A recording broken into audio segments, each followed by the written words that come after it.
Hello friends, I welcome you back in the lecture series of engineering graphics.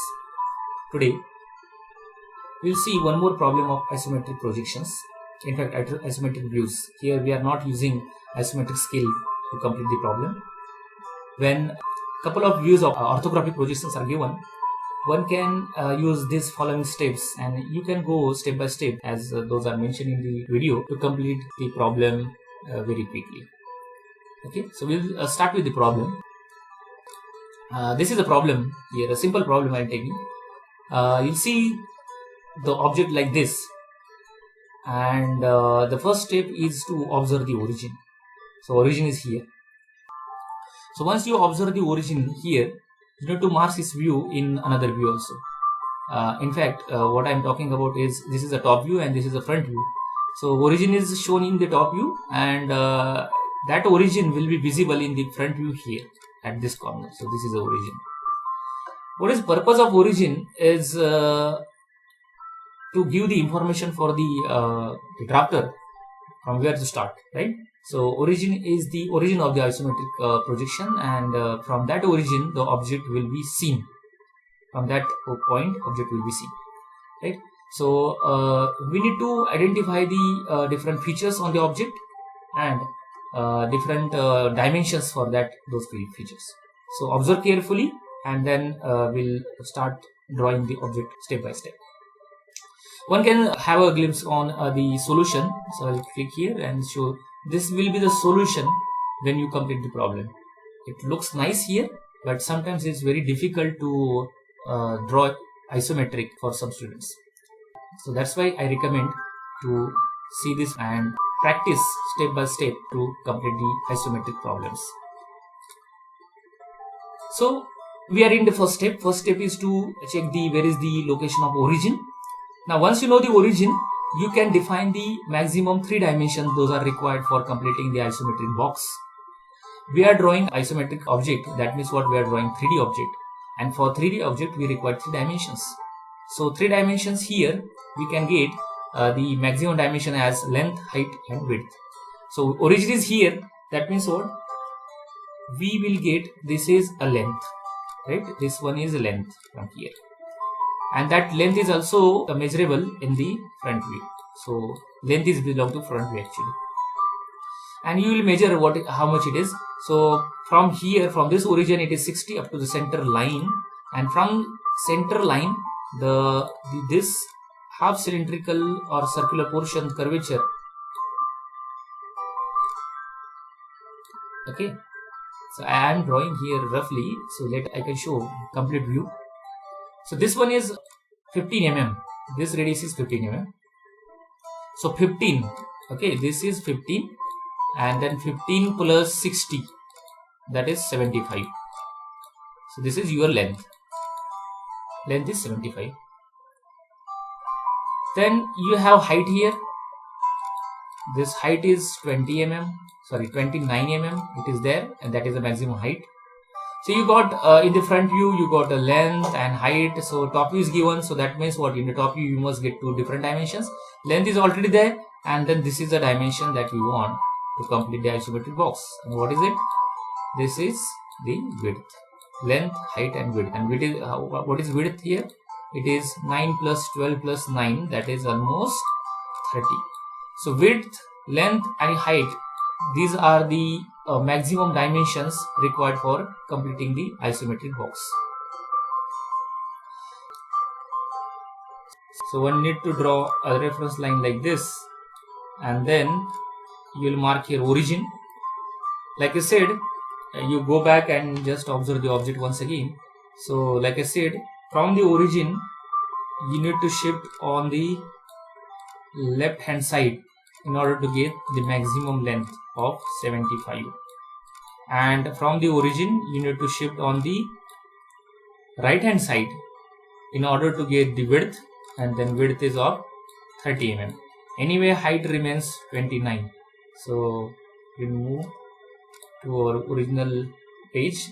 This one is origin, and from here you are measuring 30 degree here, 30 degree here. Why it is this way I have mentioned in problem number 1. You go back, if you find link here, click on it, visit my channel, like and share the other videos also. But check that video where why in isometric 30 degree here and 30 degree there, it is mentioned to complete the object. So that I'll tell you in short time, but that video is important, so you see that. So here origin is there, and from the origin I am measuring here on the left hand side. This is say length 75 mm. Then here it is width of 30 mm. Then there is a height of 29 mm. Then after drawing these three basic lines, I'll draw all parallel lines corresponding to length, height and width to complete the box.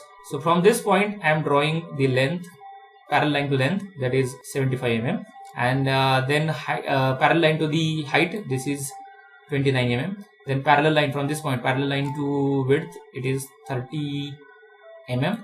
Then parallel line to height, it is 29 mm. Then from this corner, parallel line to length, it is 75 mm. And then from this corner, parallel line to say width, that is 30 mm. So this way you can create the box, and it is visible like this. So you can see the dimensions here, 75 mm here, 30 mm here, 29 mm here. These are the length, height and width dimensions for the isometric box. That means what? You should not draw the object outside the isometric box. So it is a one kind of check. Now we'll start drawing the actual object, and I will suggest to start with the feature which is much more complicated. Now, for example, circle. All kind of circles or curvatures are quite difficult than other features in the isometric object. So we are starting with the circles. So here the curvatures are two. Here one circle of 15 mm diameter, that is 7.5 mm radius, and another semicircular portion of this cylinder, that is of 15 mm radius, that means what, 30 mm diameter. I am talking purposely, I am saying diameter because in order to draw the curvature I need to draw a parallelogram of the size of diameter. That means what, if I want to draw this circle of diameter 15 mm, I need to draw a parallelogram of 15 by 15. Correct? So, and this is in the top view. So on the top surface I am drawing it, and it is here actually. So this surface, that what you can see, it is on this line. So it is 29 mm above. So we'll go back to our main page, and here I am drawing a parallelogram which is of 50 by 50.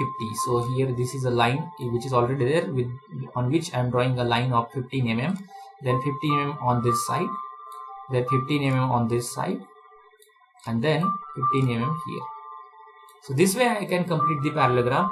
Later, the most important task, we are completing the circles in the isometric view by 4 center method, and for this we are creating the parallelogram.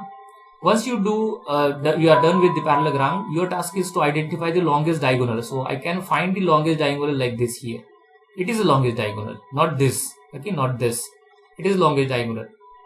This is very important. If you make mistake here, then your curve may probably wrong. So find the longest diagonal and then make a provision for the drawing the center lines which are passing from the parallelogram, and then you will get the center point. So it is like this. Okay, so we have drawn the parallelogram like this. Okay, and then this is a diagonal. You draw the center line like this, and then those are intersecting at here. This is the center point. After this, what you do, you see a diagonal is drawn, and these two corners of the diagonal, or two ends of the diagonals are busy with the diagonal, and two ends of the two corners of the parallelograms. Okay, another two corners. These two corners are busy with the diagonal, and two corners are free. So from the corner you are bisecting opposite side of the parallelogram. From this corner you are bisecting opposite side of the parallelogram. So this way you will get the centers, where this is one. So remember, two centers are on the diagonal, but it is inside the parallelogram. These are the two centers, and two centers are the free corners. That means here and here.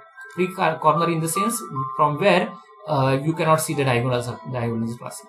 Okay, so diagonal passing from this corner, those corners you are not taking, remember.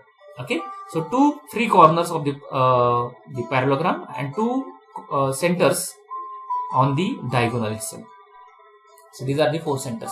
But for completing the semicircular portion, I am using only 2 centers. Okay. So these are the two centers that I am using. Anyway, I can mark the 4, but I must use 2 in order to complete the circle. So this the 4 center method, you can see my one more video which is already posted long back for converting orthographic circles into isometric curves. So with this center and this much radius, I am completing this curve. With this center and then this much total radius, I am joining this curve up to here. So this looks like a semicircle and this is clearly visible here. Okay. Now at the center we need to draw one more parallelogram. Just check. This is that parallelogram will be required for this circle, and the diameter of the circle is 15 mm. So I required 15 mm by 15 mm length parallelogram from the center. From the center it will be actually 7.5 mm only. So just go back and see this parallelogram. So remember, this parallelogram is drawn this way. From the center point on the any of the center line, you are extending length of 7.5 mm, and then from that side you are going 7.5 mm. Then here it is 15 mm, then 15 mm, then 15 mm. Kind of construction only required precisely. So from center point, every edge will be of 7.5 mm. Okay, but the side of parallelogram is 15 by 15. Once you get it, you bisect the opposite sides from the free corners, and then you get the 4 centers and you complete the this ellipse. So you got the 4 centers here. With these centers and this much radius, you will complete this curve. With this center and then this total, you will complete this curve. Then with this center and this much radius, you will complete this curve. And then with this center and then this much radius, you will complete this curve. So when you complete it precisely and softly, you will see the actual circle will be like this. Okay, you need to draw it precisely with the instrument. Next, we need to shift this curve, which is drawn with the help of this center point, down. Okay, so for that purpose, what you will do, actually this complete polygon of 30 by 30 mm dimensions, we need to shift down by 29 mm and then get the center point and then draw the curve. But we are saving our time, and for that purpose we need to use one trick, and that trick is nothing but shifting on the center. That means what? Plane should be 29 mm down because the height is 29 mm. This height is 29 mm. So we are shifting here down by here. It will come here. Okay, this is 29 mm center point that I have shifted, and with the same radius, okay, that is drawn for this curve, that is used for this curve. With the same radius, I am repeating the similar curve. Okay, this curve is repeated, correct? So it is visible like this.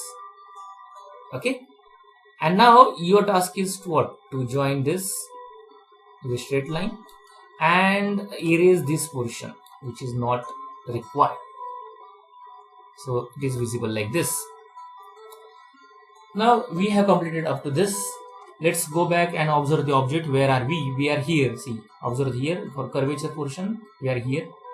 So we are here, and from this point I am extending the length of 18 mm. You can see the 18 mm distance here. From here 18 mm again. Then you will come inside little bit, and what is that distance? Say this is total is 30 mm, and if total is 30 mm, and then you need to leave the gap of 7 mm here. This is a gap of 7 mm. That means what? What you do? You need to shift here 11.5 mm and here 11.5 mm. Okay, so we'll do that in our page, main page, this way. Okay, so here it is 18 mm, here it is 11.5 mm, 18 and 11.5 mm inside. So there is a gap for a rib of 7 mm width. Next, what we'll do, we will shift down And what is that distance, downward distance, that we will observe in the figure. So here we are here now. We need to shift down little bit. And what is the distance here? You'll see it is 20 mm. This is 20. Why 20? Because total is 29. And this slab height is 9 mm. So we need to shift down 20 mm, and then you need to extend it up to boundary. So you will check it on the main page. So what we will do, we'll shift by say 20 mm down, and then from this corner I am measuring 9 mm here, 9 mm here, from this corner 9 mm here, and 9 mm up, 9 mm up, because the thickness of the slab is 9 mm. From this corner 9 mm up. And what you'll do, you will extend this line up to here. You will extend this line up to this 9 mm gap. Okay, we'll see. So this is like this. Okay, here 9 mm space is given because you need to observe the object once again. This is here. This is 9 mm. So there is no material here. There is no material here. And from those corner, object is inside here, 9 mm on this length side, 9 mm on the width side. From this corner 9 mm width side, 9 mm length side. Okay, so there is no material, so that's why we need to shift it. So this way you can complete, and it will be visible like this. Okay, next portion is to draw the rib. Now you check, this is total 12 mm. This is 12 mm. Okay, and the center point of this 12 mm here, it is at 6 mm from any of the corner, this or this. You measure, it is at the 6 mm. You mark the center point. From center point, you need to measure 3.5 mm here and here. Why? Because this should be total rib width should be 7 mm. So once you measure these 2 points, 3.7 and 3.7 mm from center line, center point, you join the rib and connect with the center point. This is the rib. It will look like this. Okay. Now, what you'll do, always remember, you need to draw all the parallel lines, maximum parallel lines, almost 90% I would say, to length, height and width. By drawing all the parallel lines to length, height and width, you will complete the object almost 90%. Say here I am drawing parallel line to the height, then parallel line to the width, and from this intersection I am drawing the joining the end of the rib like this. Okay, and then I am extending this line also vertically up to this, because that side it is not visible. There is a rib, solid rib in between. So this is looking like this. Then next part is to mark this corner. So we know from this corner it is 9 mm. So from this corner it is also 9 mm here. This is 9 mm point here. And then from along the length side it is 9 mm also. There is 9 mm like this. Okay. So we need to connect this 9 mm and draw the parallel line to the length. So this way you can complete the object. We will see how it is. So see, this is 9 mm, 9 mm. Here is you get point and you connect this like this, and then parallel line to the length. The final object is like this. So I'll recommend students not to erase any construction line, because that way evaluator is knowing that this student has understood the basic of how to draw isometric views. So this way it is the isometric. It is pretty decent when you look at the 3D object, but sometimes for some students it's very difficult to draw the isometric views step by step, and that's why I am creating these videos. You can go through it, you can draw these simple objects step by step, learn more and more, have good practice. Thank you for watching the video. We'll see you in the next video.